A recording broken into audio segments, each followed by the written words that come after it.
All right, we're going to be talking about our nurse-led education to geriatric patients as a need to reduce polypharmacy. And when we're talking about polypharmacy, we're talking about people in the geriatric population specifically who are taking 5 or more medications on a continuous basis or a fairly regular basis. Amongst men, it's a little more prevalent at 37.1% and 36% for women in an age group studied from 75 to 85. And that rises year over year on an average of about 6.4% and 6.9% for men and women respectively. We also have to see through the studies that the older you get, the more likely you are to be on more medications, and that we showed the average study of 80-year-olds had 7 or more medications, and they also had the highest incidence of 30-day unplanned readmissions. In addition to this, we see that polypharmacy is linked, has a pretty high correlation with poor perceptions of a patient's self-help, and that 1/3 of the independent living adults who are taking medications are deemed unnecessary per the Beers criteria. So what all this comes down to is basically that the older you get, you have more wear and tear, more comorbidities on your body, and because of that, that usually means you're going to be taking more medication. But with more medication comes more side effects and a poor perception of health, and so it becomes the balancing act of, okay, is the person dealing with these comorbidities or these side effects from the medications? Because you have side effects from medications, now you have to take another medication to combat those side effects, and it becomes really easy to add on a lot of medications, and some of which may not be necessary. The theoretical framework that we're using is for Sister Castillo-Roy's adaptation model. Basically, we want to find out the relationship between the stimulus of the individuals and their identities. We'll talk about this in a little bit with the COM-B approach that we use, where we're trying to find out their motivations and like how motivations and opportunity and capabilities based off of the education that we're going to give them, and see how that interrelates and plays a role in de-prescribing medications.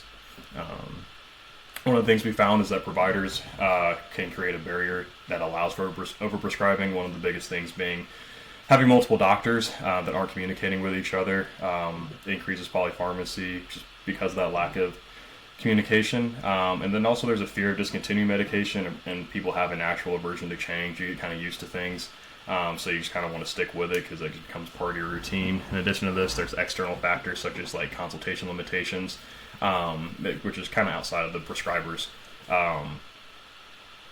control, and so that can create barriers to de-prescribing. Also, adults with multiple medical conditions are going to be at highest risk for polypharmacy, which would make sense because there's just more things they have to combat. And we find that there's instances like for heart failure patients that are 65 or older that are on medications for that. Found that 95% of them at discharge were at 5 or more medications, and then 55% were on 10 or more. And so that's just kind of an alarming stat. That's a lot to keep up with. That makes compliance really difficult, and then it also means working with the side effects and combating them becomes even more difficult as well.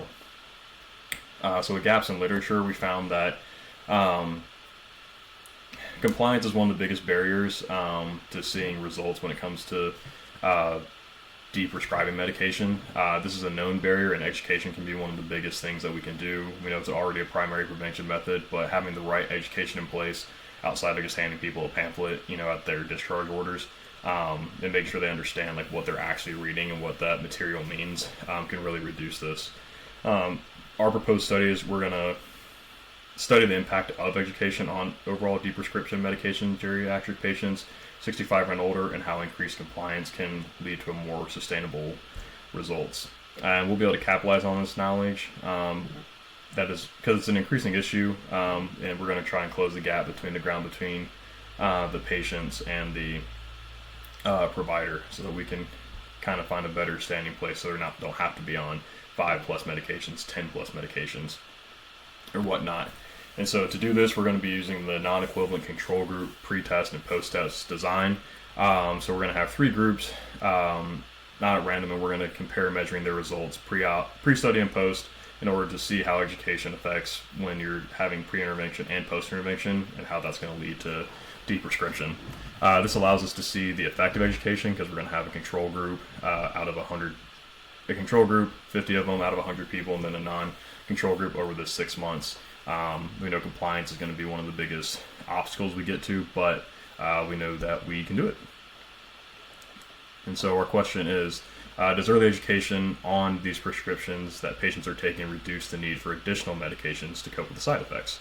Hopefully the answer is yes, that it will make it easier. And so how we're going to do this, we'll be using Lynchburg General Hospital with a convenient sample of 100 patients who are 55 and older who are on 5 or more medications continuously.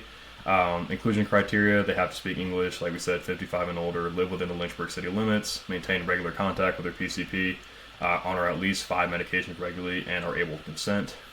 Exclusion criteria are clients with cognitive impairments. And so we're going to be using the COM-B model for this, which we'll be assessing their capability, opportunity, and motivation behind their behaviors. And this will help us understand more about where the gap is in the education and how we can intrinsically motivate people to be more engaged and empowered with that. And so, like I said, we'll be using a convenient sample. They'll be assigned an intervention group or a control group selected by the first 50 and last 50 participants that volunteer who qualify. Intervention groups will receive education studies on their medications that they're taking, as well as take-home information to reference for a deeper understanding of what their medication does, as well as their side effects to be expected. And then they'll additionally have education will be done on each checkup and reviews and teach-back period with the provider, so we can get better feedback and know what they need to be taking, what may be able to be taken out. The control group will just receive normal standard education given at appointments, and the COM-B will be administered at the beginning of each study and with each follow-up until completion of the study to note for any changes.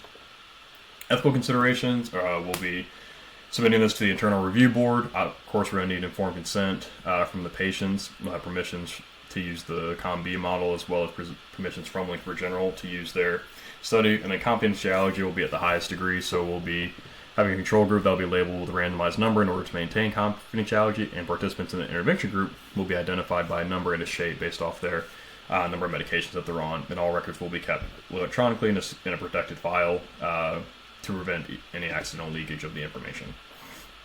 Our limitations, socioeconomic status, there's a lot of large external variables, and then ability to generalize results to other populations. Since we're only doing this on one hospital unit, that could be difficult to cross-reference. Restrictions in socioeconomic status also can delay the accessibility that some people have compared to others, even though they fit the inclusion criteria. And then there's multiple large external variables, such as medications being recalled, patients' compliance, or being prescribed new medications during the trial period. And so we'll just have to roll with that and document that separately and see how that affects the data. And then accuracy of data collection. Due to it being relied upon on volunteering and compliance, it can be skewed data slightly, and may be difficult to discern the effectiveness of the education versus just non-compliance of the medication use. And these are the references.